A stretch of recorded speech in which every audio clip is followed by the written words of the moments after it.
I think that, again, the hero to look out for me is, again, that offlane for Root. If the Earthshaker, you know, he does Fissure blocking stuff. It's about Monkey a lot, yeah. Yeah, if he can actually get the kind of farm necessary and then utilize that farm to be able to jump on the Animage and shut him down constantly, or the Puck, I mean, that's another very mobile, squishy hero that you can easily take out. That's going to be pretty much the lead star there for Root in determining whether or not those team fights go well for them or not. Because it's really about the initiation and so on, and their chain stun is pretty good. If they can take that, that's great. And that will, you know, if they put themselves in a 4v5 scenario, killing anyone really, and then go into the fight with Weave and Gyrocopter to carry, I think they'll be good. All right, guys, here. So game number 2 between Root Gaming and Mousesports. The last game went to 75 minutes as Root Gaming, despite picking up an early game push lineup, managed to kind of keep themselves in the game for very, very long due to some excellent late game play. We'll see whether or not they bring the same kind of excellent here to the early game, because they're definitely going to need it. They certainly do have a kind of snowball lineup that does need to make sure they stay ahead of the Animage. Yeah. He should just change his name to Mangoes forever, dude. Like, he's the only one buying it. No one else has a Mango. He had it last game. He has it this game. I understand it on the Nyx. I'm not so sure I'm a big fan of it on the Ursh. It's nice later on when you've got limited mana, but I'm not so sure how much it really helps you in the laning phase. I like the early boots a little bit more. I like Tango 3 Clarity, and you can get really early boots. Or even, you know, if you want to, you can go into a bottle even and just bottle Crow if your mid doesn't really rely on that so heavily. Lina, though, very likely to need that one, particularly against the Puck, because that's very much a fighting matchup. Yeah, it could be. It's very high on traits, that matchup. Yeah. So a lot of scouting going on here, just trying to get information. There was a ward placed by Monkeys on the lane here, or behind the lane. We got Pilot Eye also making its way through the enemy jungle, kind of expected. Mid laners get 1 bounty each, nothing rare. Yep. And there's a Dust, of course, available on the Rubik. There's a Sentry as well on Lina, so he can have a Sentry on mid. He's probably going to wait a little bit. Yeah, you're not expecting the Bounty Hunter to come ganking in the first, minute and a half. Okay, so he does drop it. Well, maybe he's just, doesn't want any chance for the Bounty Hunter to do it. I agree, though. You should probably wait till the Bounty is level 2, because before that, he doesn't really do anything if he comes in anyway. Yeah. So, but it's also good against high ground wards. He didn't know if there's a high ground ward by the Puck. True. So could be scouting for that. And that helps out quite a bit in that matchup where it's all about the quick interactions between Light Strike Array, Phase Shift, and the Dragon Slave, and whether or not Lina is able to get those hits onto the Puck, or whether or not Puck dodges them and makes successful trade-off hits on Lina. Yeah, and Bounty Hunter is not really going to find much on bottom lane as they're sitting tight, but he is going to run back to mid lane, and he does have an Orb of Venom, so the Sentry Ward might come into play here despite it's a level 1 bounty. She'll be running out now, because there's a lot of trading going on. Yeah, Black is already getting aggressive on TC. Now TC is to be hit, slowed down, the Orb's going to come in, and TC trying to dodge it, but the right clicks are still going to come in and finish them off. First blood going the way of Black. Yeah. Well, the Sentry in the end didn't really help him there. He played ultra aggressive really on the lane, trying to trade hits so far up on the enemy side. I think he could have played a little bit more defensively, but against the Puck, I don't know if you want to commit that highly. Against the Bounty Hunter, it's not going to do anything bottom. Yeah. Sadly though, no bueno for Lina. Like the way he's, they know the Bounty Hunter not being in this lane, right? So he can afford to play aggressive and trade off with the Lion while also trying to keep himself in experience range. It's probably the only play that he really has. Earthshaker is one of those offlaners that have to make his lane work. Can we just take a moment to all repeat that it's Black playing on Puck and not actually playing Antimage? I never thought I'd see the day where he gives up Antimage to someone else. But, he knows the German efficiency will still continue. So, it really will, man. These guys are able to switch it up so much. Pilot Eye coming in for another gank now. This one obviously not going to be nearly as effective because he's coming in through the front door. Last time it was still very effective because he was able to get behind that lane and get the right click slow. That was necessary. And is he actually level 2, the Bounty Hunter? He is, right? Yeah, he got it after the kill and a little bit of leeching. He's leeching quite a bit on mid lane, but that's fine. I don't think Puck minds it that much. Yeah, particularly since they got first blood. Exactly, he's doing work, so it's like, pay the dude. He is a Bounty Hunter after all. He can't do work for free. So almost boots now, but this is what I mean, like Shaker not rushing the boots, it takes really long time before you get it. Nice block here though. Gonna keep this creep wave back a little bit and let one creep walk through, so it's gonna die first. Yeah, it's the same thing as body blocking the melee creeps and letting the range creep go. Trying to make it push, but I don't think it will though. Very good creep control by Qualifier. He's gonna deny quickly here, and he's just keeping the creep balance in a good spot. Meanwhile, I think Clockwork's actually getting a bit more with his cog spamming, and of course he's on the dire side, he's doing the trick. Yeah, he gets a big advantage by putting the creeps into the side now. Oh, it doesn't really. They don't really want to run in. Oh, yeah, there we go. He still gets got one of them. So. Builds up that army a little bit more, so the creep wave is going to push for it. And the best thing about this, right, is not only does the creep wave come to your tower so you're able to get it, but when you finally release the wave as well, you've got a creep wave that's large enough that you can actually have some confidence pushing forward into the lane because the supports are unlikely to fight into such a large creep wave. And that, in extension, is going to make it push into the enemy tower, which often makes it bounce back into your tower immediately afterwards. So it's about really messing with the creep equilibrium so much. So it's a nice trick that Clockwork can do, and no surprise, of course, seeing Boba use Clockwork to his full potential here. TC is bound to pick up his level 5. We're going to probably see a clash here as soon as these two hit their level 6. Of course, the Puck being able to lead with the ultimate means that Bounty Hunter can easily get in position, even if there are counter wards. And then, obviously, if we have a single gank, the Rubik making a rotation, if he gets a telekinesis on the Puck, then the kill will go the other way. So this is going to be a very close lane to watch and see who gets this the secondary kill in the game. Indeed. Almost has the level 6 now, by the way, on Puck. One more creep and he will have it.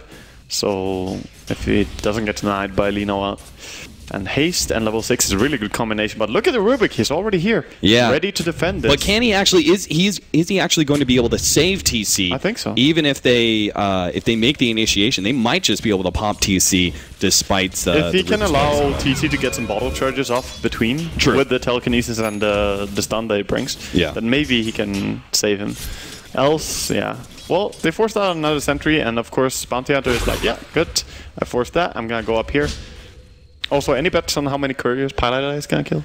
I mean, you got to say at least 2, right? I mean, it's Pilot Eye after all. I think that's pretty fair. I think he will kill 2 couriers in this game. He hasn't gotten any so far, but I mean, we're pretty early. And why do you think he chose? Is just because he was able to get that first blood on the Lina? He hasn't actually gone for the intercept bottle play at all. Yeah, I think it's just he doesn't want to stand still and waste time because he has rotated between mid and top and kind of created opportunities. But sadly, it didn't really pay off more than once there on the mid lane. But that was the first blood as well. I think he has good understanding of what he should be doing. Yeah. So we saw FY one game just sit forever, like 6 minutes or whatever, just camping the courier. So sometimes you can go overboard with the camping, and maybe he's just trying to not be ultra greedy.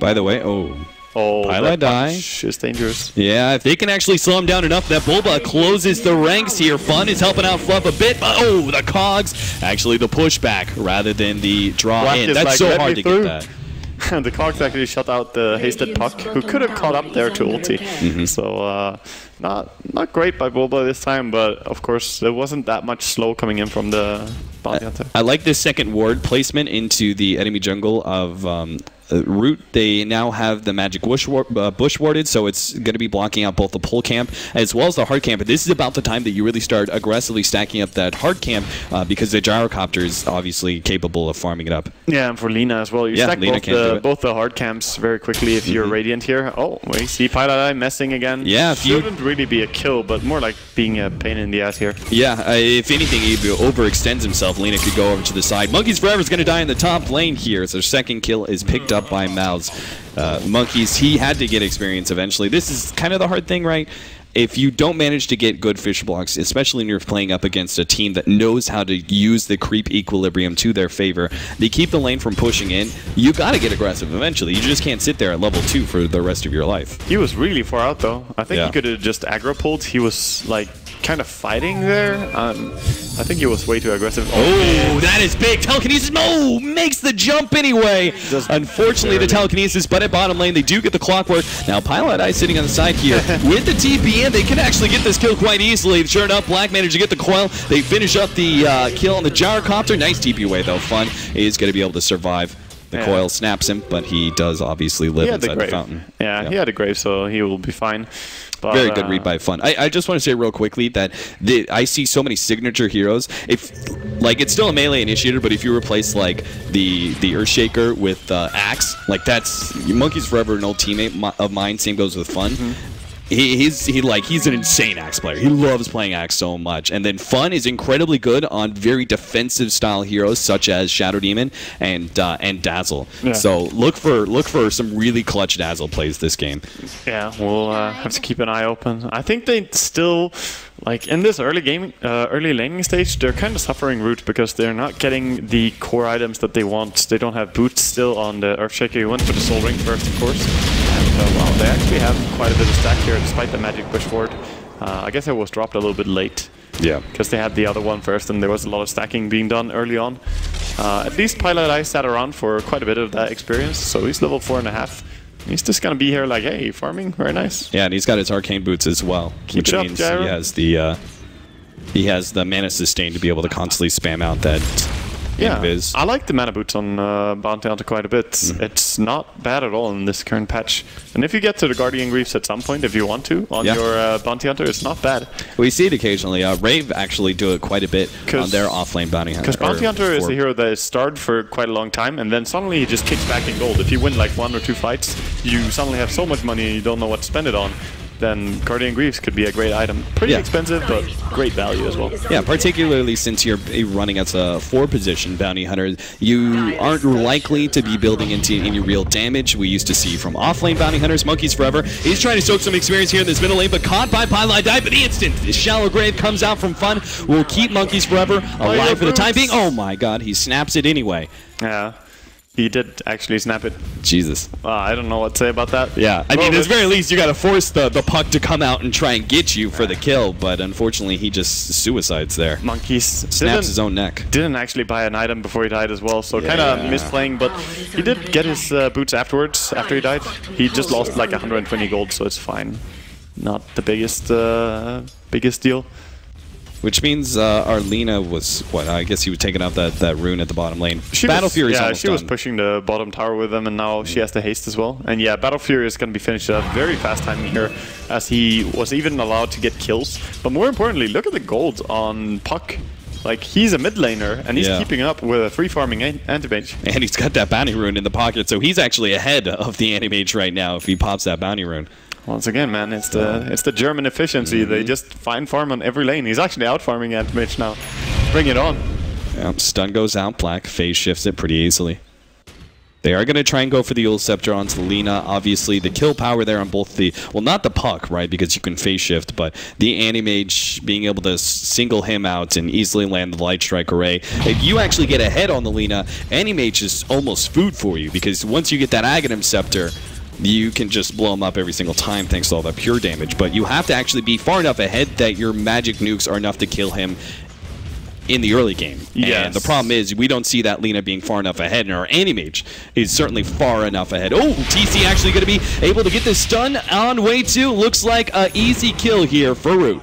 Yeah. As Way 2 just kind of gives up there. Being caught out. I think he was going to ward behind enemy tier 1 there, just trying to get some better vision, of course, for Qualifier and the Anti-Mage. Yeah. He did have a ward and he was trying to go there. Yeah, so most likely that then allows you... Oh, Pilot Eye! Jesus! It hurts. Throws down the ultimate, and it does actually catch him! Oh, man, I thought Pilot Eye was going to be able to get ahead of that cooldown.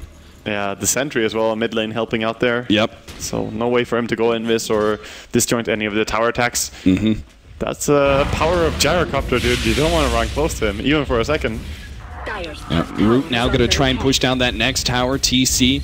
I kind of like this play solely because middle lane, he was obviously, he didn't win it in the laning phase, so there was no chance he was going to win it later on. So we might as well move around the map, and that's probably the quickest way for him to get to that Yule Scepter, which is so essential for him to get those pickoffs, to start snowballing to the Aghanim's Shadow It Blade. really is. I think Force Staff is also a legit item to go for afterwards, because, again, you're playing as Bulba's Clockwork, and it's just great to have. Or saving teammates against the Lion Initiation and so on. Force Staff is... We saw it. MOUZ being caught here. Black, what a pickoff there. Finds him farming up the hard camp there thanks to the aggressive ward being placed by Pilot Eye. Speaking of him, he's going to be caught. Light Strike Array misses, but the telekinesis can't miss. And they will be able to burst them down anyway, so the tier 1 tower is going to fall. And they get a pick off, but still, that's much better trade-off. Like, Black being able to get a pick off on the gyrocopter, farming up the hard camp was so big. Yeah, that is really big, and they're farming a lot on the clockwork actually on bottom lane as well, so even though they're a little bit behind in taking this tower, they should be able to get it. I think Koipa just cleaned up that hard camp stack, by the way. I don't think gyrocopter was done with it. Yeah, so. he was cleaning up whatever was left. I don't think it was that much, though. Yeah, I don't think so either. But ooh, actually, oh dear. Way too going to be spotted out by this call down, hit by the Fisher, and will be cleaned up nice and quick. Black just throws out an orb. Yeah, goodbye monkeys forever. Being in the right place at the right time this time and just fissuring. It's very dangerous to go up against Earthshaker because he can always help from so far away. You're not really expecting it.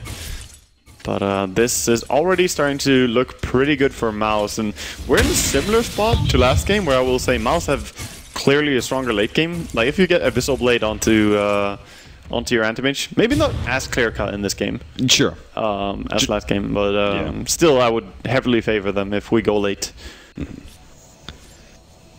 It's 5-5 right now. 13-14 minutes in. Koifa is well ahead. As you can see, the average Battle Fury timing, he picked it up at 11 minutes 30. The average is about, I would say, 15 minutes for most players. Yeah, I mean, it I depends think Black how much stalls up his Battle Fury a little bit. Black, yeah, exactly. It depends what items you go before. Sometimes people just opt to go for something else in one game, and that can skew your timing on the stats by quite a bit. If you have one game where you go Yasha, Vladmir's, and go a late game Battle Fury recovery, like that suddenly skews your stats a whole lot. Yeah, and sometimes you see people go for like just the raw Battle Fury, and then other people go Treads, maybe even Vlads before it. So he should go Vlads now, I think. Some people will go Yasha first here and just rush into the Manta style, but I really think that Vladimir's is super strong on anti-mage.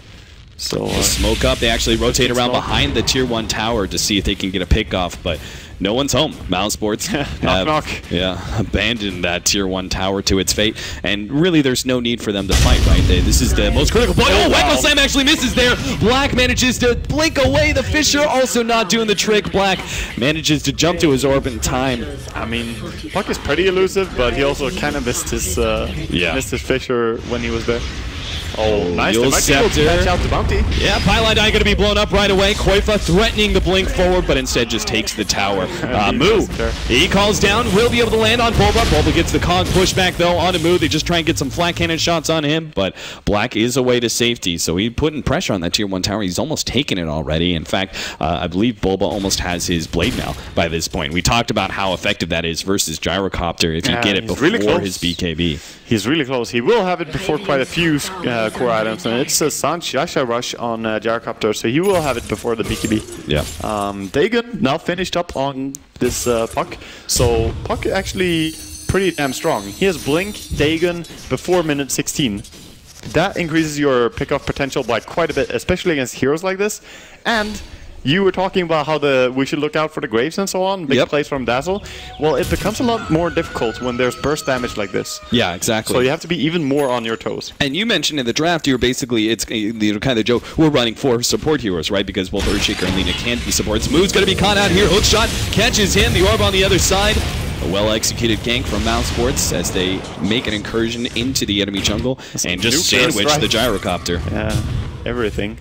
And look at that, the Vlad's Koifa happily farming away, and it's just so hard to shut down the anti-mage at this point when he's just full-time jungling.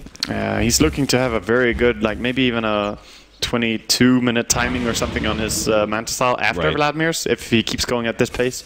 So this is very dangerous, because now he has Vladimir just going to start farming the Ancients as well. I don't think there's any stacks for Dire. Maybe there are for Radiant, though. I didn't actually check that. But yeah, going back to it, right? The 4 support heroes, Lina as a core doesn't build any tankiness until Aghanim's, and even then you're quite squishy. Monkeys, this is what I'm talking about, right? Earthshaker goes for a Blink Dagger, so even as a strength hero, he's super squishy as well. So the burst damage means that this combo can kill any of the 4 heroes on the side of Root, and potentially even the Gyrocopter, even though he's got that S and Y. Now TC gonna be hit by the stun, Way2 trying to get out, and the Laguna Blade just deletes him. No need to stun him out. Rubik does go down in the top lane as Koifa finds a hero to the creeps that he's farming up. And that was track kill as well, so plenty of gold going their way. Bounty Hunter was there to provide a little bit of extra gold. This is going to be one of those potentially like top GPM, top net worth games for an anti-mage when he's able to farm this well He's sitting at 185 CS at 17 and a half minutes in. That's already impressive. And then you combine Trackled on top of that. This is going to be a gigantic game for an Animage to get like 6 slotted by 35 minutes. Yeah, he can get really farmed. He can really pull away here. So we'll see what Root want to do. I don't see that they have the tools to pressure early, so they have to go into the late game, I think. Yeah. When you have Sanshasha here on your Gyro, you're kind of just saying that you want to keep farming up along with the enemy. Because LC would go for something like a BKB rush and start pressuring towers. Sure. I'm not really sure, man. They will have the Blink Dagger, though, on ES right now, and that's a good timing. So now they have some potential to smoke gang if they want. Maybe if they can get, you know, a kill and then take Roshan, that's a good opening for them. Pilot Eye casually farming up some creeps and getting some damage onto TC at the same time. That Aghanims is coming up, by the way. Looks like is Black going for Jules or Lincolns? Okay. Either of them is fine. I like Lincolns quite a bit here. Yeah, Lincolns could be very strong against the Telekinesis and against the Laguna Blade as well to block that. Also, you can throw it onto your Anti-Mage, which is pretty huge later on. Sure. But Yule Scepter on Puck is just so elusive. Like, it's almost impossible to kill. So I wouldn't mind that choice as well. MOUZ gonna be targeted here as Koifa jumps in. Echo Slam the turnaround as they get the stuns. Koifa may just be falling here. The last right click does the trick. MOUZ gets the last hit. What a play there. What a better reveal of the Blink Dagger from Monkeys Forever. Yeah, I feel like Monkeys is alternating between making pretty big mistakes to just making the most beautiful, like, I'm there, I saw it all, I knew this all along. Look at that swinging gold. That was just amazing for them.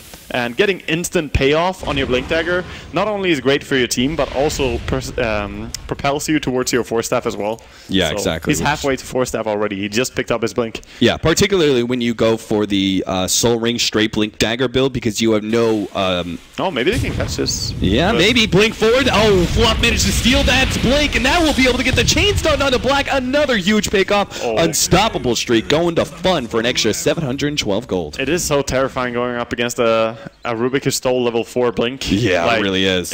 It's really just scary, dude. I feel like I can understand the old subject. It's the same concept, right? It's basically interrupts. If you get telekinesis, you come back and you insta-Yules yourself. You are able to interrupt the chain, right?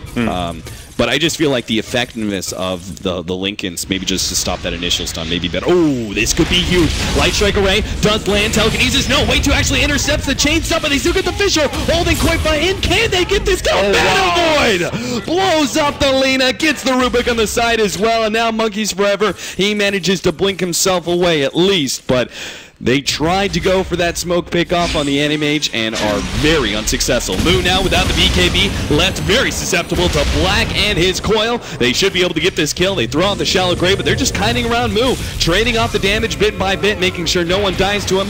And sure enough, they get that pickoff. Fun now on the run, but Black gonna try and catch up. Fisher does hit Pilot Die. MOUZ, nice, wow. What a hit! Yeah. The one Shallow Wave onto that, Shadow Wave rather, onto that creep manages to help them get the kill. Bulba trying to catch up. Too Fun. He has the track on him. The extra movement speed allows him to catch up. The nice double stun. They get Fluff as well here. Fluff throws out the up. They manage to get Firelight Eye as well as Bulba.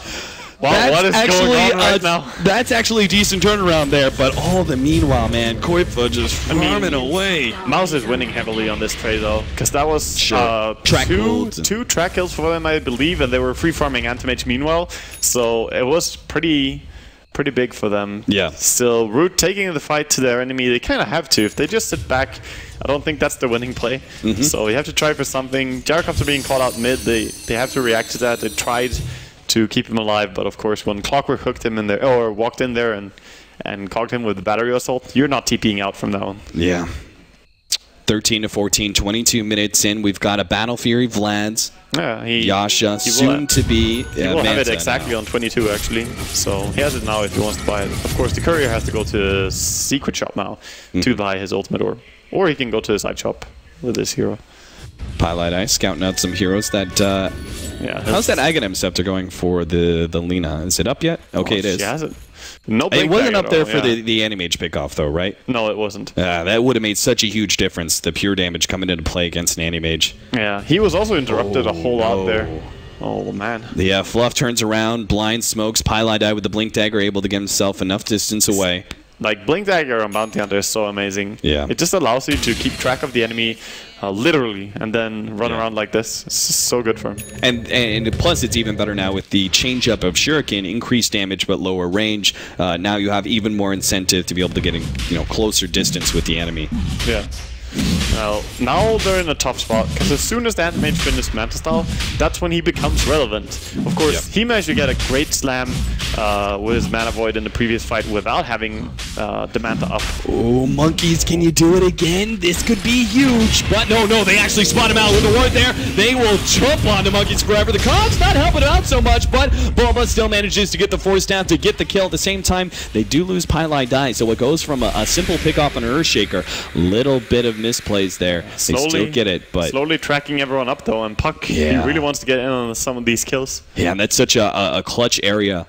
You have to be so clustered together around this Radiant side. From Radiant, this word that they have. They see what's going on. Yeah, Koipa's going to make the jump over. Fluff going to be the first target, but he does manage to blink himself away with the help of Shallow Grave as well. Void goes out, TC drops low, but now they're going to turn. Yule Scepter, they're just trying to get out at this point. No, maybe not. They're going to turn Light Strike away. They bring down Koipa. bo2 comes in with the Force Step, looking to be able to utilize that Blade Mail to take out MOUZ, but he just runs himself the hell out of there. Mousesports lose the fight there as Koipa hoping to be able to get the jump on the Lina, but just not quite. I mean, if he had a couple more right clicks there, does a little bit more damage, and then pops the Mana Void, they easily win the fight. Just very close one way or the other. I mean, it was very close, but Root also had the conscious decision. They knew what was going to happen. They had the ward, they had the vision on the Anti-Mage and the Puck. They knew exactly what was coming. So MOUZ just slightly taking a bad fight there because of not having the D-ward yet.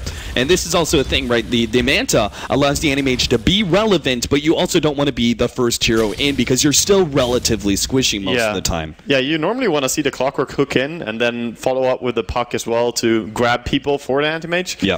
But this time, going first on Anti-Mage is never really that good because there are Force Staffs, there are Graves, Yule Scepters, so much that can mess you up. I mean, this will make the Lina max movement speed half the time, but whoa, nice blink away there from Fluff. Thought he was going to be caught, but he's good.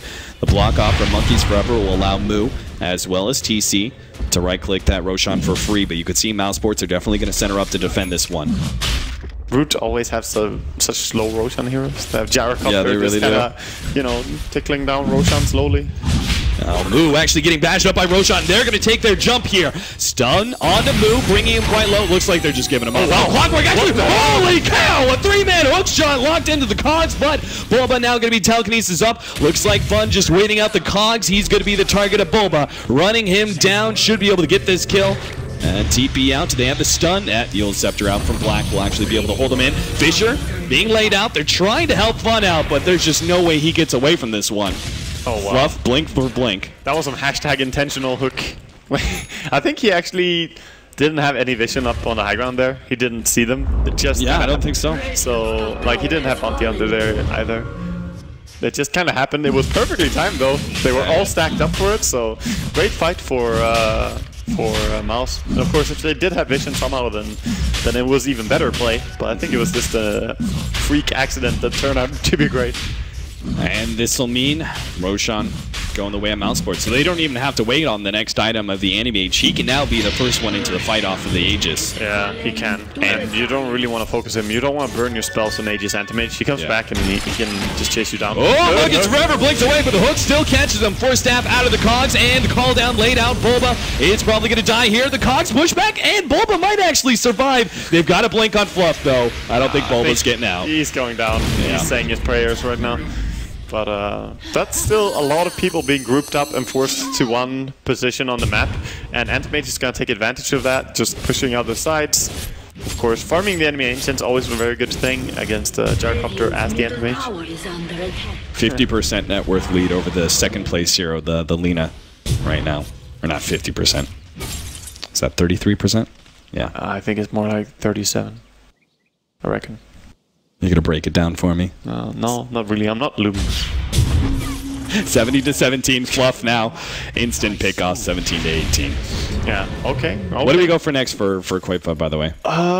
Do you want to go extra offense and lockdown and go for the Basher since you have the Aegis to fall back on, or still go for some tankiness? I think you need to tank up now. Like, you can go for many different choices for sure. Basher might be the choice, though, so that you can just go on this gyrocopter. Yeah. But I'm just worried about all the support that he has around him. Moo, he's got no mana. If he had a Basher right now, he could maybe have pursued him till his death. Maybe he still can. Actually, Lion is here. Lion's coming in. And the weave goes off. This is less likely for them to want to go in. Mana Void Finger, not quite enough damage. The Shallow Grave goes off. Fun going to be the target instead. Sacrifices himself to save his ally. Qualifier, are they going to go for this stun up? He got the Mana Void instead of Blink, so he can't blink no. away. Fluff. Now the Puck is going to come in. The Fisher laid out. Puck's waiting it out. Black now going to jump in. Two-man coil. Orb goes out. Fluff in some serious trouble. Turns around. Mana Void doesn't do much against Black, though. No. He still had plenty of mana left. Yeah, that's more like, please, don't kill me. TC has been tracked up. Ooh, that hook shot ends up missing. Jump in. Yule Scepter to dodge the silence. Nicely played by TC. Excellent read. Monkeys Forever gets the stun. Follow up. Laguna Blade to wipe him out. Way too. Nice. Drew quite low here, but he's got the Blink Dagger away. TC still another 10 seconds up for his Yule Scepter, but if they can catch up to Bulba. Yeah, they're pursuing.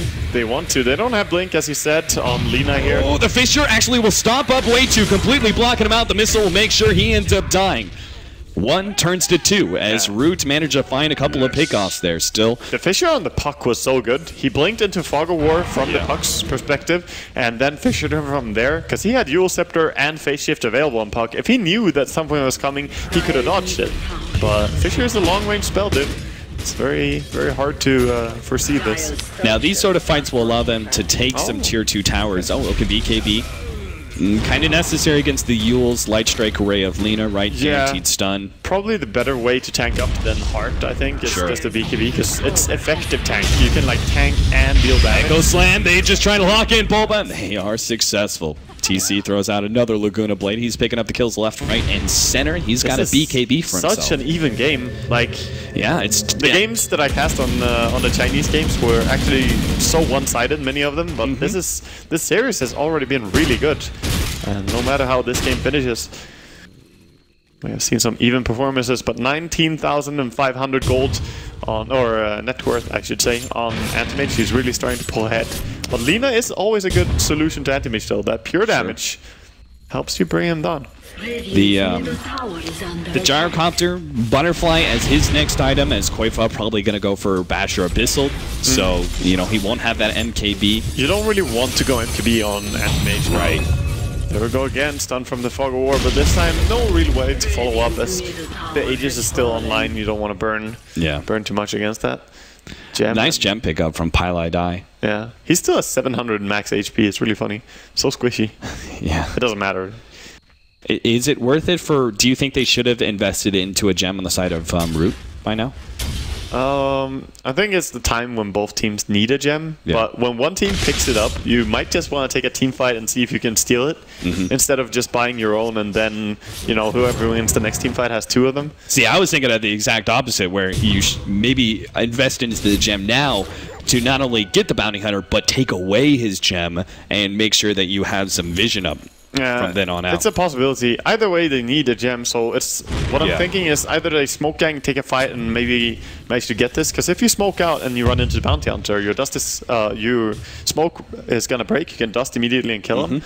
But right now they need to get rid of the vision. There's 2 good wards on MOUZ side that are gonna reveal everything they're doing. Makes it so easy for Anti-Mage to play around them, and Puck, I suppose. He's also farming pretty aggressively. So this is about the time that Root would start getting offensive. They know the Aegis is down on Qualifier, and sure enough, there's the gem pickup from Ardazzle. Yeah, they're trying to be aggressive, but they're kind of like baiting on top lane, hoping that someone would go there. Now they're farming and pushing it, but it's still pretty late. I think they're just playing after MOUZ's fiddle right now, so yeah, we'll see. Did Moo have the Helmet Dominator before? He didn't, right? No, it was a late Helmet Dominator. He bought it after the BKB, I believe. Right. Now, this is more. This has nothing to do with stacking at this point, right? I mean, you're facing up against an Animage. It's very risky to stack. It's not about the stacks. It's just about being tanky, and it's still a pretty cost-effective item. They did go for their own gem now, and they need to get these wards gone. So sometimes it's too expensive to buy multiple sentries and put them down and not get any payoff for it. So the gem could be more rewarding. But this makes next fight super important for both teams. If you lose your gem, that could just be a huge swing. And of course, Bounty Hunter doesn't know about the gem now, as it killed 2 of his precious wards. So Pilot Eye still positioning himself pretty aggressively, but you can see just from the lane push-ups for the Gyrocopter, Root Gaming are going to try and go for this tier 2 tower bottom lane, so you're expecting full 5 there. Look for a Clockwork to lead here. If he gets a good hook, then maybe MOUZ can take this fight and get some nice Who does he go for? Is it the Lina? Because Lina the BKB? or Dazzle, like any of those. Even Shaker, but Shaker has Force. Oh. Yeah, they are jumping forward. They just get a couple illusions of the Clockwork. Pilot. Oh, Pilot Eye, blink away! Yeah. Nice reactions. Yeah, because he could have been hit by the instant Yule Scepter. So exactly, there are some quick spells coming out, or items even. Travels up now on Antimage. Gonna go for that next after his BKB. So just itemizing to be even better at split pushing. Not really itemizing for fighting now, but wants to get that real 6 slot before he joins the fights too much. Understandable on Antimage, because when you have 6 slot Antimage, which you will way before the Gyro is 6 slotted, you're easily going and kill the Gyrocopter. Yeah, every single time you blink on him, Abyssal, and that's where it's going to be necessary for Fun to come in with the Shallow Grave, but it's still unlikely for the Gyrocopter to have the same impact as the Animage in the fight, even with the 5-second save. Yeah, it's not that easy to save against an Antimage when he has that many items later on, because you can more or less just delay the enemy from killing you. It's not really a save. Yeah, exactly. Unless they're like a Chen and a Dazzle. Bench Gyrocopter could probably hope for is just get off his flat-handed shots, and that's about it. Yeah, probably.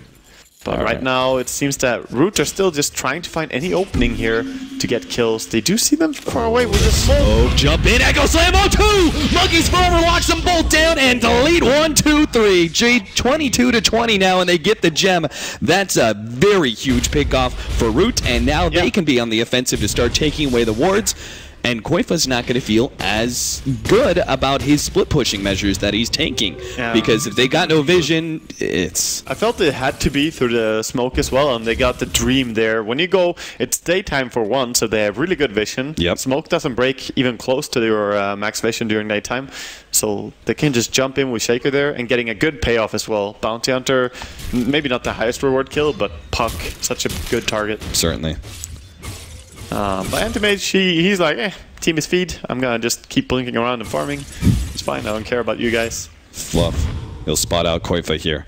So with this invisibility and knowing that they don't have a gem, an excellent opportunity for him to scout out and potentially set up the gank. I don't they think need the Lina, though. That's the problem. They can maybe force his BKB, but I don't even think they're going to be close to killing him unless they have the Lina and Shaker, and the 2 of them are not there. Yeah, literally the worst heroes to go for the Animage kill. The Dazzle and Gyrocopter are there and nearby, so the Fluff is actually going to change out his invisibility. Nice play, though. He actually reused the invisibility before the spell steal took into effect, so he now is invisible with a blink. Yes, very good.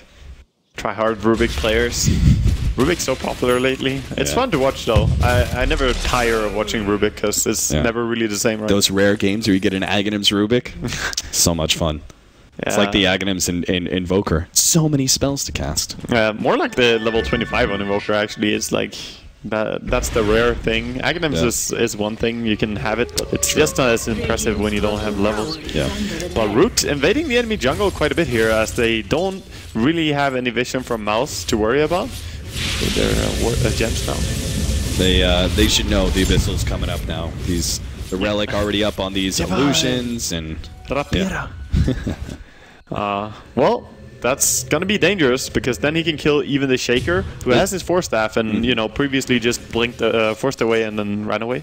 Octarine Core to be the next pickup for. Oh, they're gonna go him. Yeah, they're gonna jump in. Echo Slam leading the way. Fisher follow up. Oh no, he got off the BKB. Oh dear. Now the runaway time. They're gonna quickly turn on to TC. Monkeys forever. TP's out, but a trade potentially one way. Nice attempted hook from Bulba to catch the Earthshaker, but yeah, just a blind hook to try and find him, but he's already gone. He forced that and blinked. Yeah, but that was a risky play going on the Anti-Mage there. For one, sure. Pretty likely they had people behind him. They don't have the best wards themselves right now.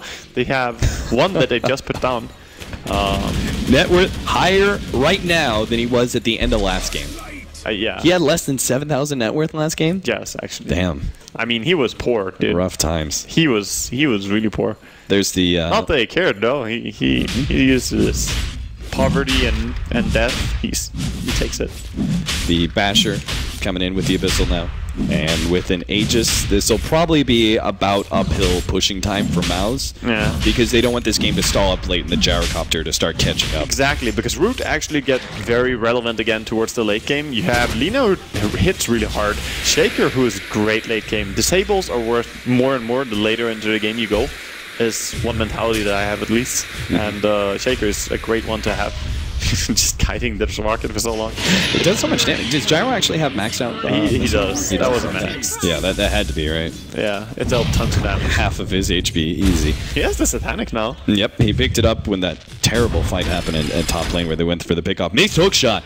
Bulba going to be able to force staff to catch up to Fluff with a counter force staff and a blink away. Fluff is actually fine. Monkeys, he doesn't have his Echo Slam, so no bait unless... Oh no, he missed the Fisher, but he's still going to be... Oh no, the Echo Slam doesn't actually land. Bulba on the side though, he's going to be caught eventually. The telekinesis gets laid out. He throws out a Cogs, but he's surrounded by 5 heroes. Oh, Bulba must be so confused. He's like, yeah, they're killing me, but in the slowest and weirdest way. I don't know what's going on. I mean, technically the Fisher missing there was still fine because they didn't have a Force Staff. Exactly. Up. Then he tried to enchant Totem, but the battery stopped him. Yeah. So he couldn't stun him again. Just really funny interaction between this. And Anti-Mage is buying some more items after his Abyssal. What does he have on the courier? Oh, he has the Moon Shard. He's gonna consume that immediately, I think. Once again. Because he doesn't really want to get rid of anything else. Yeah, instantly eats it. It's good, because else he would be stuck with tons of money and nothing else, really, for a long time. So, yeah, many Moon Shards were eaten during this... yeah, why wasn't that a compendium prediction? That should have been. I mean, if I was Icefire, fixed. How many Moon Shards will Koikwa eat during the qualifiers? All of them. Yes, one per game. Keeps the doctor away, dude. 23-21. It's 40 minutes into this game. Once again, Root Gaming stumbling in the early game, but have managed to kind of keep themselves still in it. Okay, question time. Is that a Linken's or a Hex that Puck is working on right now? I would say Scythe of Ice, because if you get the additional lead, right, you already have the Abyssal against the Gyrocopter. But say you can't finish him off in time and he pops his BKB Satanic, they turn the fight with that potentially. Yeah. But if you lead with the Scythe of Ice and Anti-Mage is then able to follow that up, there's no way Gyro lives. I think it's the right choice as well, and he goes for it because they need to have disables more than anything. It's kind of good to, you know, save someone from being initiated upon, but there's still AoE disables. Bottom lane seems they really want to go here, trying to set up. But there's a ward scouting out the Lion. Or actually, no, it's their own ward. The Lion was not scouted by it. Yeah, there's the ward. Yeah, that one, of course, we'll see them. The Mount Everest. Wow, this Puck has all the tools right now. He can bring so much into a fight. Yeah, I almost think that you should go Refresher next when you have all of these different things. Double ulti is really good. Double Hex, good. Not Aghanims? Aghanims is an okay choice as well. But sometimes having 2 ultis is better than having 1 Aghanims ulti. Yeah, and Gyrocopter's not as mobile as a hero. Say it was, you know, the other way around. If you were facing an Anti-Mage, the Aghanims is super effective. Gyrocopter can afford to flat cannon hit, you know, one creep. And is good against the Gyrocopter, but I don't think Puck's job in this game is to lock down Gyrocopter at all. I think there are so many heroes that he can go on. Like any of the other heroes are viable targets. Oh, are they going to make a jump here? Too Maybe scary. Top lane, Bulba and Black are going to make the rotation. Another missed hook shot there from Bulba. That looks so weird. It's like flew to the side. Yeah, well, hook shot does weird things. Not even looking. So Shiva's for the Lina. Advanced Boots of Travel now for our Animage, who again, got to spend the money somewhere with that Aegis. Yeah. I mean, last item, by the way, Butterfly? Last item for, yeah, I think Butterfly is almost always a great item. There will probably be an MKB next on Gyrocopter though, so it will, you know, remove some of your incentive for it. But it's a great item. It just adds so much damage to your illusions in general, and your hero, of course. 12 moon shards have been bought in 6.84. Boy. 3 have been in this series alone. That's pretty insane. Well, Animage waiting out a potential pick-off in this bottom lane. He's waiting for somebody to farm it up, but obviously we can see nobody's coming. So yeah, we get all the moon shards here. It's very nice. Right now, Root are just so scared in their base they can't really leave. This is not great. What's the Roshan timing on, actually? He's, yeah. I bet they don't have a smoke either on the side of Root. And if they do, they want to be able to save it for Roshan, right? Yeah. Yeah, because if you get a pick off now, you're still going to just revert back to this same map control dominance from MOUZ, and then you won't have something to contest Roshan, potentially. Yeah, oh, more D-wards going down here. That is very, very bad for Root, as they already have trouble leaving their base. They need to somehow get out here. Yeah, get down one more ward, but when you're up against a gem, these wards are easily D-warded. You have to sometimes get more creative. You can do the Tinker wards on the side of the map, just try and get some vision. Some of them give really good lane vision. Just get some wards that don't get D-warded. There are also some really good tricky ones, one close to where Bounty Hunter was running now. But anyway, they can't really get that far out, so they're in a struggle. Who has a gem on the side of the Radiant? Because Pilot has been playing this pretty aggressively. Monkeys, okay. Yeah, Monkeys is carrying it. He also is going for Octarine Core on Shaker. So lower cooldown. This can actually allow you to get a much longer chain stun, but it relies you with leading with enchant, which is very unlikely, right? I was there crafting that as well once, and I was like, yeah, but you have to enchant first. Yeah, which obviously you can never do against BKBers. Unless you have a BKB yourself, and you can like maybe do it, but as you said, they will BKB is the problem. Oh, Fluff actually getting caught out here, trying to blink away, but not in time. TC turns around with a BKB active. He can throw out that Laguna Blade against Bulba's Blade Mail, but they forced not enough to finish it. The first two BKBs got the kill, and now they can back off a little bit. They have CD on Abyssal anyway, so playing a little bit defensive is fine. Great play by MOUZ, and really sad times for Root. Do you think they should push uphill in the next, like, well, maybe not. I was thinking finish out the Butterfly for Qualifier, but by the time he does that, I think next Roshan, they can go high ground. There's no reason to really go high ground into a Gyrocopter Shaker before you have Aegis on your team. So let's just wait for that, I think. Even though, if they had Aegis now, it would be good timing. Right. But since it timed out, you just gotta wait. Yeah, another 2 minutes or so until Roshan's back up, so... this game, Root, they're just as eager to fight as they were in the last game, but they're just not being given the opportunity that easily. Because MOUZ are playing the disjoint Dota. They can jump in and get back out. They have forced that on the Bounty Hunter and Blink as well. And I believe the Clockwork has to force that as well, right? There's no way he doesn't. So they can just go in and go out. Of course, Puck, the master of that play, so... And this is really where Bounty Hunter's place comes in as well, going into the mid to late game, is when you're able to... They're essentially choking Root out, right? They're completely starving him out. And part of the reason why is that every single time Root goes to farm a wave that's pushing in, they get a track. And you can't get rid of that, obviously, unless you have some sort of self-Yule Scepter or something like that. So it just stays on them, and for the whole entire time, they're not able to have even the possibility of smoking out and pushing out, because they probably need all 5 for that. In competitive or high-level Dota in general, I would say track has to be one of the most annoying things, because you give away so much information, and it's just frustrating that the enemy knows what you can do before you even go for some move. They're like, yeah, okay, you can go for a push here or a smoke here, and you just have all this intel to work with. It's really the only reason that Bounty Hunter is valued so high. By the way, we're almost up to 700 last hits at 46 minutes. Insane. So Black is probably just looking over and approving right now. He's like, yep, keep doing, well done, keep spreading the good word, my son. So the list of Padawans goes Burning to Black, Black to Koifa, right? Yeah, maybe. Qualifier has always been an amazing farmer. Yeah. Like, on any hero he touches, if it's Tinker, if it's Furion, if it's, you know, actual carry heroes. The end game record is 2,000 by Illidan. All right, Qualifier, let's see if you can make this game go late. Yeah, I saw that game. All right, Moo. Blink forward, pylon die, little poke there, little poke here. Wow. Oh, Fluff, not what you want to do there. He gets forced out the way, but still the Hex gets laid out. Fisher holds way 2 in place. It looks like Fluff may survive. The Glimmer Cape helping him out quite a bit. Look at the disjoints, though. Like, they jump in and then suddenly they're out. Yeah. Despite the cogs and the Fisher and everything, you know, disrupting the terrain, they still just disjoint so easily.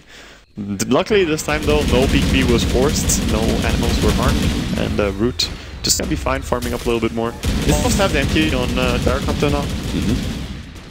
So they do have a very strong possibility of being able to hold this high ground. At this point, maybe And a little bit like... works. Yeah, 5-10 minutes earlier, you wouldn't say, okay, Root should be sitting inside their base because they're losing out on a lot of farm efficiency. But at this point, MOUZ have, like, especially once they get this Aegis, have hit such a peak that you really can't do anything but sit in your base and wait for the high ground defense. Yeah, really. That is the case. I don't know. It's very difficult. They tried to poke out here to get a Roshan fight, but they're just too far away. At least they have secured some good vision around their base and made sure there's not too many wards watching them. There is one, of course, on the secret shop up there. I missed it. The Puck picked up the Aegis, ward. right?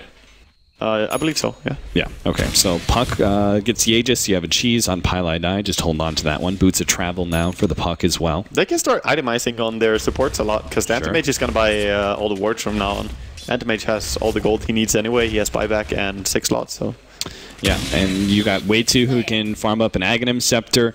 What do you go on the utility-style Bounty Hunter start going late game, right? Because you're not going to start building into damage at 50, 55 minutes in. So how do you continue this? Is it Sight Device? Well, he can go for Soul Cuirass later on. If they win like one or two fights, he can easily pick up that. I think Hex is still a good choice, as you said. I don't think they have a Solar Crest at all on Sight of Dire. Yeah. So Solar Crest, even in the later stage of the game, is still a good item to pick up. They don't have any medallion either. I don't know. I think Solar Crest is great. Of course, there's going to be the MKB on Gyrocopter, so you can't really stop him. But the armor that you give to whoever you put it on is pretty massive. So just spamming that on your Anti-Mage is a good way to keep him alive. So how much longer does MOUZ farm? Do they wait out and start getting some like big late game items on the rest of the heroes? It's time to look for kills. It's time to look for kills, and if you get one pick off, then you go. If you can't find any kill at all, I think you could still go very soon, but don't underestimate the base defense of Root, because you saw last game how fierce they can be, even when they have bad tools to work with. Yep. In this game, they actually have good heroes for defending their high ground as well. Absolutely. Earthshaker. I think potentially Lina can be a really big factor late game. If we get late enough into where you've got like Refresher plus Aghanim Scepter, that's 1900 pure damage. Yeah. Maybe just start fermenting the cheese, you know? Go for like really late game here. Get one on Bounty Hunter, one on Clockwork, and just be really ready for that fight. I don't know. I'm surprised Anti-Mage somehow. obviously doesn't get stronger though, so you don't really want the disparity between Anti-Mage and Gyrocopter to get reduced, because if Gyrocopter catches up to Anti-Mage, he is in fact stronger at the same amount of net worth. Yeah. Yeah, Anti-Mage is definitely a carry who has to operate from ahead, so it's usually when we refer to Anti-Mage, we say he's a decent carry. Right, he's a great carry, but you don't want to go too late with him. He's not a hardcore late game carry compared to many other heroes, because his biggest advantage is usually being able to get 6 slotted by 40, 45 minutes, and you want to end the game from there. Yeah. It's not necessarily that Anti-Mage is terrible at the late game, it's just his biggest peak of power is when he hits 6 slot ahead of so many other heroes. He also kind of just dies against some of the things. If he gets chain stunned at all in this game, like if there was a BKB on Shaker, I'm not great. Oh, okay, so there's that refresher. Anti-Mage, what's his HP at, right? You were just saying, sometimes he just dies. 1900 pure damage. One right click and 2 ultis and he dies. Yeah. So and you can do that even through his BKB. So Lina can kill the AM in any stage of the fight as long as she has the positioning. And she has the mana to support it as well, of course, with her Shivas. Mousesports are looking for those kills. They're centering up, hoping to get the pick off on Lina, but Root Gaming have been playing defensively for quite some time now, and they're not going to hold up anytime soon, as they know this is the most dangerous part of the game for them. Yeah. Obviously, there's still some late game items that MOUZ can pick up on some of their other heroes. Necrobook on Anti-Mage, I mean. Necrobook on Anti-Mage, Dagon 5 on Black. Yeah, they could have quite a few items still, but as I said, I think that Root are in a good position to recover, because AM is not the be-all, end-all in this game. He can actually be countered by one hero alone if he messes up. So look for Lina and her plays in the next team fight, because if she does it correctly, she can just get rid of that pest. There's no way you invest into the MKB and give away your buyback, right? On the Gyro? On the Gyro. No. Yeah. Oh, TC going to be hit by the Abyssal, saving Force Staff and the Fissure. Will lock Qualifier, and they may actually make the jump here. Coil on 3, they still controlling Qualifier as MOUZ right in the middle, doing out those flat cannon shots, especially with the weave on top. Bowman makes a wrong jump in. Cogs, everyone back. They get the Eul Scepter onto the line. Looks like that's going to be the first pick off of this fight. Way 2 out.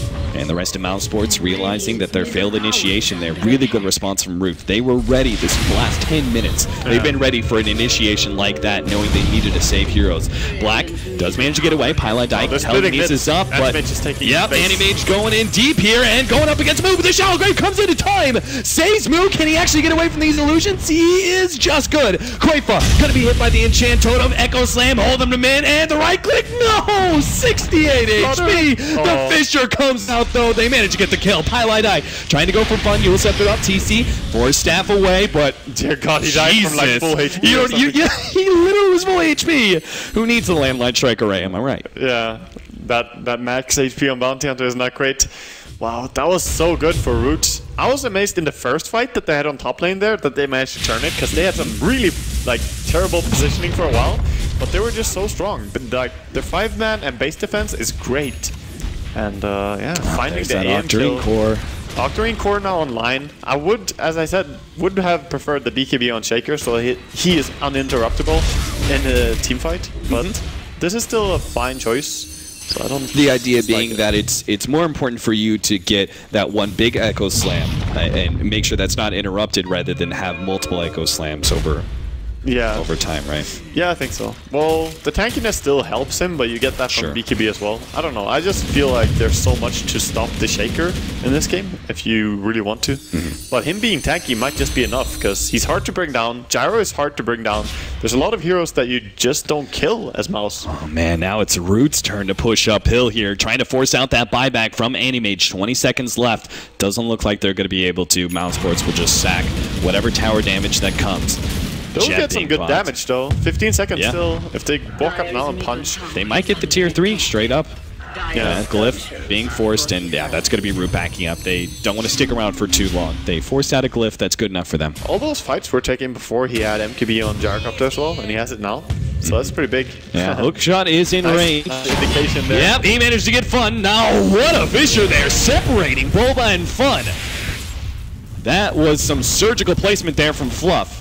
Or sorry, from Monkeys Forever Fluff, actually. They can blink away 3-man coil, though. Here comes the BKB activation. They turn around, fighting up Koi from the Laguna Blow. Bring him on, they get him. Sure, he gets the Earthshaker, but they still might just win the fight. The call-down kit's laid out. Puck with the phase shift, but way 2, actually. In some trouble, gets a blink away. Fluff, though, has the better blink. Blink 1, blink 2, way 2. Whoa, breaking some ankles here. As Fluff gets the telekinesis pullback, TC will gladly, potentially take the kill here. Way 2 getting a little bit extra distance with that Hex, but you can't get away from Fluff, man. Ancients denied. No, Fluff jumping into the Ancient stack to make sure he's the target. Exactly. Jumping in and attacking the enemy hero. Gonna pull the aggro, of course, even off neutral creeps. Very nice play there. And Lina is just a hard counter to Anti-Mage in this game. She keeps killing him and doing it pretty much on her own. So it just puts him in a tough spot. He now. Another telekinesis. Boy, Fluff's pulling out some work. Eul Scepter, Light Strike Array will be landing. Boba going for the hook shot. Actually gets a Force Staff to the side. They have a Laguna Blade, but Boba eats the cheese. TC now bounce back in a bad position. Defensive Force Staff to try and get him away, but TC still caught by another hook shot from Boba, and they will be able to get him potentially. No, actually the call down. They slow down Pylon Dyke. Pi can't get away from MOUZ in time. Yeah, they might even try to chase here. Like, Rubik is so fast with... he got him too with the track. Leading out TC. What a big pickoff for Bulba. That was necessary. And now we'll see whether or not the Lina actually buys back for them to push uphill. Highly doubt it though. Mousesports, another 15 seconds for Anti-Mage. Yeah, I think she chills. They're just gonna like steal the enemy Ancients here if they want to. They're gonna check Roshan because they could be up. Yeah. Just gonna have a little look here. Unfortunate for them that it's not up just yet. Fun trying to get that gem. Yeah, look at all that gold on Rubik now. He has 3.8. So farmed. And Fluff's already been pulling out so many plays because, I mean, he's got so many fun abilities to steal. But I mean, he has Blink Dagger, is so and he has Blink, and he has Force Staff. He's just catching people and outplaying them, as you said, breaking ankles as he keeps going. So he's in a good spot to just help his team, because it's all about the telekinesis. Right. Making sure that you catch someone so that his team can kill them. Where do you go from there, though? I want to... In terms of itemization on Rubik? Yeah, itemization on the Rubik. I want to say something kind of... What was that? Bulba? No, just Missed a hook shot. Just a Ethereal Blade? Yeah, I was thinking to save the gyrocopter, right? Yeah, Ghost Scepter could be good for yourself. So going into E-Blade, since you're so rich, is a decent choice. I was thinking that as well. He might go for something different if he wants to, but I think that's a good choice. Oh, wow. Fluff actually blinking very aggressively forward. Way 2 turns around, finger death with the Fisher. Stuns up 2, the call down on top. They're going to catch Bylight die, and Way 2 as well. The Rubik may die here. In fact, he does. Oh, no, they actually do boots of travel into Bulba, and he cleans up an extra support. Now Moo is left without any backup. They get the Fisher, but no, it doesn't matter. The BKB activated in time. Monkeys Forever now trying to get out of this situation, but Cogs pushback, waiting on the blink from Qualifier. Will be able to catch the Monkeys here in a second. He's just trying to buy time for his blink away. And it looks like they don't actually pursue. Yeah, he'll be fine. And again, MOUZ want to check, make Is he sure. Just too scared of the Lina there to try and go on Earthshaker? He was just respecting that there's a big chance. You know, they bought back the Rubik. He doesn't want to go in again and commit. Lina is up, Earthshaker is up, Rubik's bought back. I think if he goes in there and dies, that would be terrible for him. Whereas there was a decent chance he could maybe kill, but this is the safer play. He leaves that pit. He knows it's up in the next 30 seconds, but... Yeah. Well, Roshan just sitting there waiting for him now. Like, hello, guys. So, 1 hour game after a 75 minute game. Wow. These guys pull the late game. Lincoln's is up now on Clockwork. Interesting. I think Lincoln's is really big item here for MOUZ. They need to have that on the Anti-Mage. They need to stop the damage that's coming out from Laguna Blades so that Anti-Mage can fight. Because you saw it last time he was fighting against the Gyrocopter. He fights him and wins easily. If it's a one-on-one, straight up one-on-one with the enemy carry, he'll win every single time. But Lina is just messing up his day. That was another Lincoln's for the puck, right? And did I actually see that was a Lincoln's for Dazzle? I saw a recipe there on a courier, but oh, never mind. No. It must be high. Yeah, he must be. Well, he could sell his Battle Fury very soon on that match as well, by the way, because he has 8k gold. He will have even more if he sells the Battle Fury and go for something else. Honestly, I think he can have a Lincoln's on the courier as well and micro that if he's down for some StarCraft 2. Root.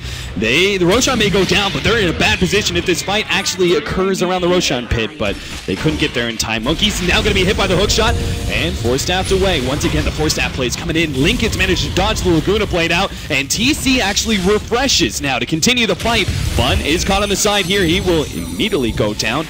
Fluff unable to save his fellow supports and now has to get out himself. In fact, he doesn't have anything. What a hook shot into Cog pushback! Root have now been caught completely. The anti-Cogs trying to push back Qualifier as best as possible. Moon now activates the BKB, but he's all alone. He's got no support behind him. The call down goes out. He activated the Satanic. He's still being kept alive just barely. They need some help now. Fisher comes in. Echo Slam takes out the Anti-Mage. Bulba goes down as well. That Aegis not going to do much for him, though. Yeah, unless he gets some amazing hook shot play. Well, they're trying. They're going back in with the punch. Oh, Black with the two-man coil. Bulba activates the blade mail, turns and fights TC as best as possible, pushes him out. The Cogs doesn't manage to snap it. Pylite Dang needs the right click, but the Yule Scepter goes out. And TC, does he actually get away from this one? No chance. No, he's actually going to go down. But that was buyback by Anti-Mage committed, so they really want to do something here. They force a Lina buyback immediately. They know that there should be a buyback on Gyrocopter, and that's what they really want to force here. Yep. If there isn't, well, then they're just going to push, of course. Yeah. I like the way that Lina immediately bought back. And they're going to try and stall up as best as possible, but MOUZ should try and push uphill, because if they don't have buyback in Anti-Mage and they keep a buyback on Root, they've obviously gained a huge advantage. Yeah, sometimes people buy back too early and it's not worth it or whatever, but there's also a case to be made that the sooner you buy back, the sooner your cooldown is off as well. True. And there was no way that they were not going to force buyback on at least Lina. Yeah. So using it as soon as possible is just going to maybe allow you to have buyback up in time next time around. Sure. Because it is a really long cooldown as well. Where else do you go with our Earthshaker? I mean, I still feel that the BKB would be great for him. Okay. I think he gets disabled quite a bit in these fights, and it just would help getting his spells out. Yeah. If he wants to, he can go Refresher. Like, he has the mana pool for it. Sure. And he could chain Stomp forever, so that's not a bad item. Also synergizes as well with this Ocarine build. But it can be pretty rough to make Blinkins for this game too. Fluff actually has a gem, and he's just caught up to Pylite Eye Telekinesis, and the rest of the team's there too. The Fisher gets laid out, Pylite Eye's been caught. He killed the ward, but loses the gem in the process. Yeah, that's always painful, losing your gems. Yeah, but, particularly since you have Glimmer Capes coming into play. Obviously, the wards are a big factor. And the fact that you are a bounty hunter as well makes you even more sad. Yeah. But of course, both teams have been buying gems pretty consistently throughout this game. 62 minutes in now, and yeah. I mean, you change net worth, it doesn't even matter right now. Sure. It's all about how the teams play. Do you change up those items? Do you go for MKB instead of the Manta now? Yeah, I think the MKB, he already bought the Javelins, so he will. But I think you should change the... Not the Manta, though. I think you change the Battle Fury. Oh, okay, yeah, Because sure. the Battle Fury is not as necessary. Yes, you kill creeps faster, but you still kill creeps really fast with MKB. Mm-hmm. So... Oh, whoa, Courier pick off there. Oh, no, the MKB denied. Rubik gets it with the invisibility that he stole from the Bounty Hunter earlier. Actually, yeah, he did see the Courier with the ward they have by Roshan there. Yeah, that one actually caught the Courier flying down. Very sick play from Fluff Boy. Just barely. He is putting in some work this game. His Rubik is really strong. He's always at the right place with his Blink and Force Staff. So he's just very fast in the team fights. And other than that, I think Shaker has had a, I would say, outstanding game, but he also had some really bad plays then and there. He comes with like either the most amazing play or something that you kind of want to look away from. Yeah.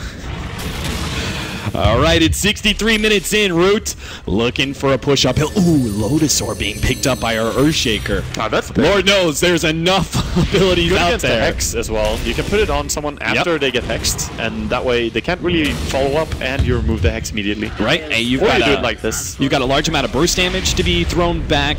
Tracks, Finger of Death. You've got daggers to be laying out. That's also a cute Yeah, he tracks himself, so you get the movement speed increase for the fight, just like they have. They can remove the track with the Lotus Orb as well. So he wants to track him again now, but he can't really do it because he's going to reveal himself. Now he can do it, of course. But yeah, it's in general just a very good item in this game. And since everyone is so rich, why not? Anti-Mage, he has his eyes set on that mid lane. Now, this is exactly how Mousesports, I mean, they obviously had the late game advantage last game, but they also, in the end, managed to pull out a better play around that Roshan pit. Oh my god! Ooh, Black is actually going to try and jump in. Bulba actually puts it back Moo, and they're going to try and go in with Qualifier at that top lane and just stall up Root as much as possible. Bulba looking for another hook shot. Yeah. Fluff. Yep, he's going to be caught. The track just sets him up too easily. Fluff should end up going down. Double force downs. Gets him over the side. Oh, Shallow Grave. Can he blink out of this one in time? Fluff, 1 second, gets to the side. Now the Fisher goes laid out, and they take out the lane real quick. Yeah, line is down, but they keep pursuing here a little Still bit. going in. Oh, what a Cogs. And the Cogs pushback as well with the coil. Is going to be able to snap on Monkeys forever, but they just don't have the damage. Because Qualifier is just so focused on objectives right now. They don't have very much damage without him. They're going to lose the fight, but they're going to get some racks in exchange. Melee racks, I think, just went down. Nope, actually stayed alive. Just barely. Going to regenerate up now. Yeah, they have to press and take that Rax now. It's so low. It's going to take a while for it to root him fully. What's the tier 3 damage on that top lane as well? Because Qualifier was pushing in. Yeah, that's really low as well. I think Qualifier should have fought there, though. He had his ulti, and they got a really good Clockwork hook. Yeah. So if he just got his ulti off on Alina after she used Refresher and ulti on the Clockwork Lincolns. Huge amount of AoE damage. He could have killed everyone, I think. But he went for a split push, and can't really blame him for trying to go for objective gaming, but his team was so heavily committed to taking that fight. Right. Oh, wow. And this will mean the Butterfly very even for Moo, plus still keeping the buyback in force. Well, both of these Butterflies were countered before they were even purchased, as the MKB is up on the Anti-Mage for seeing this. Right. Oh, the pressure is on here. Yeah, Clockwork forced into the buyback. They're going to start pushing forward into a melee racks of their own. I like how no one just goes for a range racks. Okay, now they actually have to start doing it. Because it's so unreliable pushes that they're throwing. It's not really, you know, we'll get this for sure. Yeah. Just go for the range racks first in this kind of scenarios. The full 5 up from MOUZ. You know they're going to respond with something here. Qualifier is trying to push out the bottom lane as best as possible. Yeah, he's trying. He's trying, but they're not really defending the range racks. There's no way. It's not a massive loss, though, going down for the range. It's just a little bit of an advantage, of course, for Radiant's Way.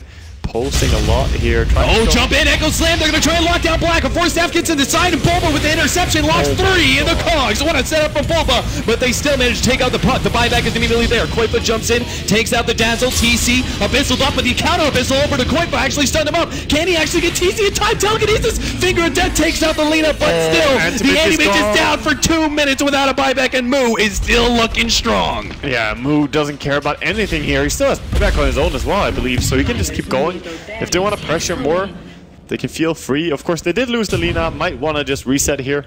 Yeah. Gotta be careful not to get caught out. There's so much catching potential from either of these teams, but how much time left on that buyback from the Anti-Mage? Or was it purely just gold? No, I think it's just a little bit of time. Yeah, 3 seconds he will have it. So that might have played into a factor as well. That they backed, yeah. Yeah. That they might have known the buyback was coming up. So, I mean, a very clean win from them. They didn't lose anything. Yeah. And Fluff is gonna expand his jewelry collection here. Always get a nice one of those when you play techie, like 5 gems in your base. Oh, I've seen your techies. I've seen your techies in streams. Fortunately, I've never had to play against it. Yeah, that's Moonshard for MOUZ. Oh yeah, that's big. With the butterfly finishing up and Moonshard. I mean, these are gigantic increases of damage every single Moonshard. It's his item, dude. Oh, well, I gotta love casting with you, just man. His item. Okay, see if Mouse this Lotus Orb, by the way, the Lotus Orb placed on the Lina to reflect back the Abyssal Blade active was such a clutch play. Oh yeah, definitely. It's really a game-breaking item in this late game because you have so many things that you need to do. You need to lock down the gyrocopter, you need to go for certain heroes, and it doesn't really matter if there's a Lotus Orb on them or not, something has to be done. And you don't all have AoE stuns, right? You can't always lock them down by that. Yeah, chain stunning is such a critical part of Dota as a whole, and we always talk about like items that interrupt the chain, right? Yeah. Or certain plays, like Bulba making the jump in there with the 3-man cogs was beautiful. But Lotus Orb is kind of like, ultimately the anti-chain, right? They start with the first disable, you put it on him, and what are they going to do? Disable themselves by keeping the gyro locked? Yeah, Link has a Lotus Orb. The smoke, this could be big. Way 2, immediately MKB'd up, but he gets the Hex onto MOUZ. They manage to stun him up even further. Cogs push back. MOUZ does get the Lotus Orb, and they take out the Dazzle. No Shallow Grave here, but Way 2 is also out. 1 for 1 so far. Oh, Black actually hit by the Light Strike Rain. He'll be taken out. Oh, no Scepter! Dodges the Laguna Blade. Can he actually get out? Phase shift. Draw some time. Bulba also coming in. They take out TC. Koifa going for more. Looking for MOUZ. Activate the BKB. Satanic, but not Will Live. Koifa. Now looking for more. Monkeys Forever on the way out with the track trying to TP away. No, he didn't get over the MOUZ. Oh dear, this is going to be this time Root forced into some buybacks. Yeah, definitely. I mean, there's buyback on the 2 cores. The supports do not have buyback, but it doesn't really matter that much. So Lina gonna use her first, like, hey guys, please back off. Yeah, don't force my gyro. There's no way Mousesports back up. A refresher coming in for the Earthshaker soon. So could be seeing another surprise. Like this could be a surprise Echo Slam. I don't think anything happens here. I think they just have to sell their mid-rack for this. Yeah, its backdoor protection is still up, so even if they lose... Like, he's still pretty scared on Anti-Mage. He's like, dude, I died to Lina instantly. Yeah. So he's just gonna back off and respect it, and they do get away with it. So Gyrocopter can hold on to his buyback once again. That is so big for him. That is really big. And Refresher almost completed on the Shaker. He was holding buyback gold. I think he still is. Yeah. So he could buy it if he wants, but of course, then he would be risking a little bit. This is when you miss your Battle Fury. This could be so big, though, if he comes in with double Echo Slams. Yeah, it could be. I mean, he throws so many different spells. It's just crazy. Yeah, so, and he could Lotus Orb twice as well, so he can... yeah, he puts it on himself while he jumps in. Echo Slam the first lead off. Chain stunning Koifa as best as possible on offensive force staff as well, trying to put him in position, but couldn't finish him off. And ooh, okay, Monkeys, that second Echo Slam wasn't exactly what we wanted to see. Color guy is crying right there. There's the counter track, by the way. He tracked up a Lotus Orb, and now Bounty Hunter's tracked. That's really sad. Look at him. Yeah. Well... At least he revealed his Refresher. It's like Intimidation Refresher. They're intimidated, dude. Not even illusions are safe. Yeah.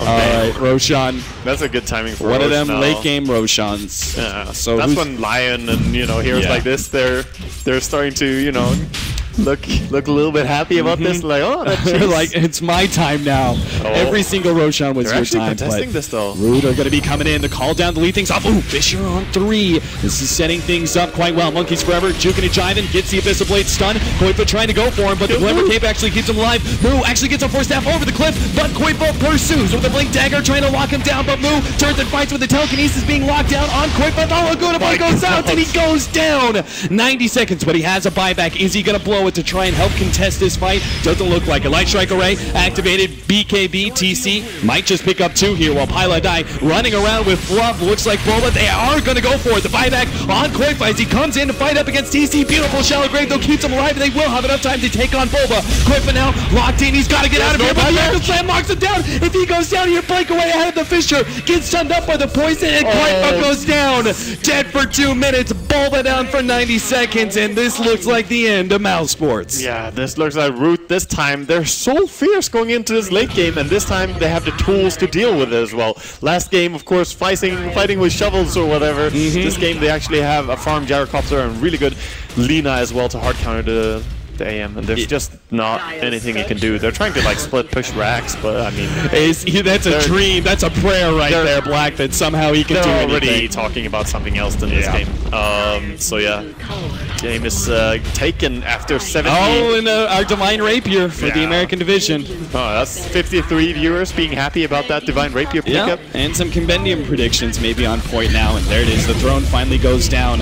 72-minute game, 75-minute game, and then a 73-minute game. I don't know what it is, dude. These guys just want to play, oh, we have 2 games to play. Yeah, I reckon that will be like 3.5 hours. We'll see you guys soon. That was an incredibly, I think that's the most tense series that we've seen here in the qualifiers. For sure. This was the best series that I've seen in the qualifiers so far. And this makes this whole entire group... in terms of excitement. Yeah. Sure. And the whole entire group now is made that much more interesting because now you actually have Root in a good position to be able to contest for the first and second place slot because there was already MOUZ and Complexity there neck and neck thanks to their ties. So